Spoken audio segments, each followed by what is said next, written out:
Richelle, today you're going to show us working out the core, but we're going to make it a sexy core workout? We're going to get a sexy core. So we're going to do some exercises. I get asked all the time, how do I work my abs? How do I work my abs? Well, you need to do proper exercises in order to build the muscle. Yes. Will this create a six-pack? To a certain extent, yes, but you also have to do cardio, you have to do full body workouts, you have to do your diet with this. So, yeah, it's not going to just miraculously appear under the layer that you may have, all right? But this, what I find really, really important about building a strong core is that this is what's going to help you stay upright as you get older. This is what's going to help you if you've got a weak back, okay? So if you're suffering from backaches, maybe you sit at a desk job, having a strong core is really, really important. Okay, so Camille is here to help out. Camille's here. And, of course, I'm going to participate in some of them. Now, I have to say, I don't have running shoes on. That's okay. But I want to talk about that because if you are, say, morbid obese or you're obese, I know a lot of times that doctors will say, you know, just be very careful with running shoes because if your ankles are swollen, you shouldn't be putting on tight shoes. Yeah, same with some people that have type 2 diabetes experience that as well. They get swelling in the ankles and the feet, so it makes it really uncomfortable. So is it okay to do a workout in socks? Yeah, I mean, what you want to make sure of is that if you're going to stay in your socks, make sure that you're on a floor that you're not going to slide. Okay. Otherwise, go to bare feet, or you can get those like slipper socks that have the little sticky things on the bottom that kids wear. I have a ton of them. They're great. I use those sometimes for yoga if my feet are cold. Okay. You can use that as well. So yeah, you don't absolutely need running shoes for this kind of stuff for your home workouts. If you're going to get on a treadmill, then I suggest you do use running shoes. It's going to give you a lot better support. But for doing simple exercises at home, go bare feet. Go bare feet. So the first one you're going to show us is standing obliques. Yeah, standing obliques. So all you're going to do, is you're going to bring your feet about hip width apart, a little bit wider, and there's different variations. So Camille's going to have her fingertips outside of her head. She's going to keep her elbows up nice and high, and keeping your hips stationary, so hips facing forward, she's going to lean over to the right as though she's trying to touch her elbow down to her hip, and then come back up. So what we're working is the obliques. We're working the muscles that run along the side. These muscles play in and across, so they connect to the transverse abdominals. They connect to all the abdominal muscles in the front, and they also connect to your spinal muscles. Okay, so really, really good to build this. This will also help if you start getting a little bit of a muffin top. We're connecting into that muscle as well. That's going to help keep you nice and strong and going to give you some shape. Okay. Next, because I mean we all love muffin tops, but just not on our body. Exactly. Okay. The next one we're going to do is a crunch table taps. Yes. So we're going to go down. I'm going to go on the little platform here so that people can still see me. Okay. So we're going to lie onto our backs. Okay. So feet will be flat on the ground. So you're going to lie down. You're going to take one hand. I like to teach, take one hand, make a nice big mitt to catch the back of your head. You're going to go place your palm or your hand in that spot where your head rounds. You're going to place it there. I like to place one hand on my belly. Kind of gives me a little bit of mind-body connection. Okay. So then I can feel where, I know where it's working and I know where I need to work. All right. So keeping your feet flat on the ground, all we're going to do is lift our head and shoulders up off the ground, come into a little crunch, and then reverse it back down. Okay. So eventually what you want to get to is to a point where you can keep your head and shoulder blades up off the ground, and you don't want to go back all the way. But you want to start where you can. You want to take baby steps and just do what you can.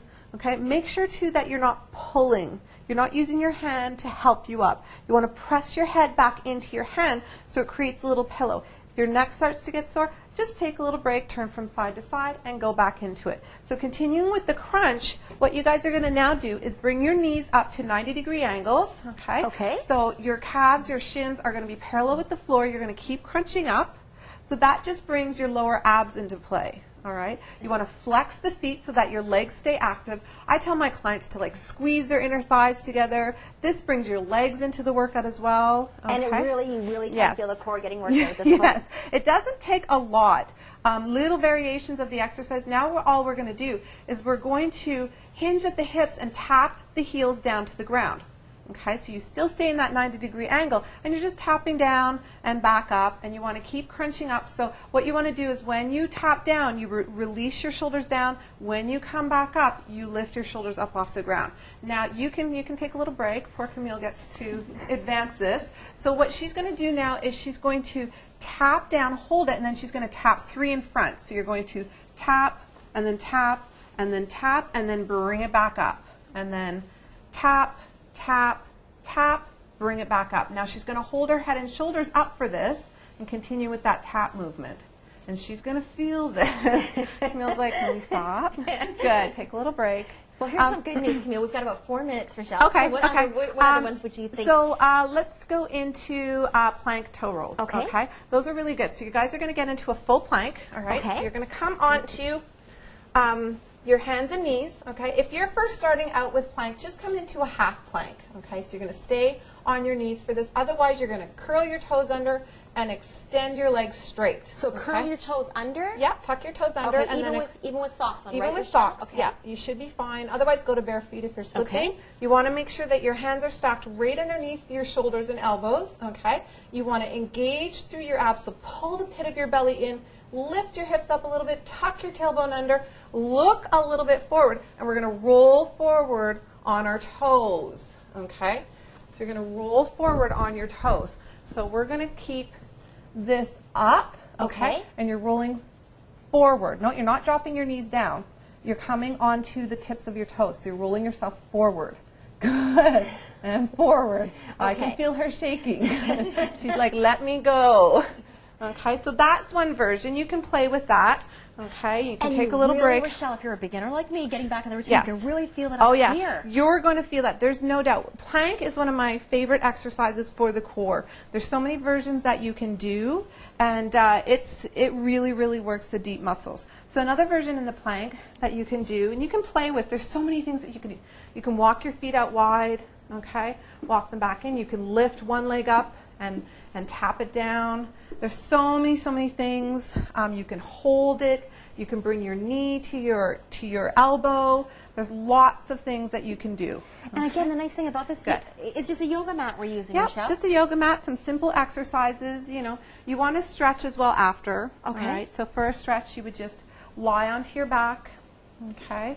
And whenever you're working your muscles, you want to make sure you do a little bit of a warm up and then get a nice stretch after. So we're going to bring the knees, both knees into our chest, and that's just going to release any tension in the back. And then she can go ahead and extend her arms overhead, extend her legs all the way down to the ground, and get a nice long stretch for the body. This feels really good too. I always tell people. And in Camille's case and yourself, because you two are professionals and you do this all the time, you'll feel good afterwards when you do your stretch. Definitely. But if you're a beginner, should you feel really sore?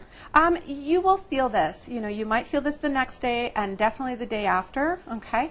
And you just want to make sure that, you know, you get moving the next day. If your muscles are sore, you drink lots of water, you make healthy choices in your food, and you always stretch after. You want to make sure you leave that time to stretch. It's really, really important. Perfect. Richelle, thank you so much. Camille, thank you so much. I know Camille's worked up a sweat here. I know I have, and it was just, you know, learning those certain exercises and making sure that you just start off slowly, Richelle, and you can really feel a difference. And then you'll be on your way to a nice, sexy, strong core. Perfect. Thanks, Richelle, so much. And again, for more information, you can check out Richelle's website.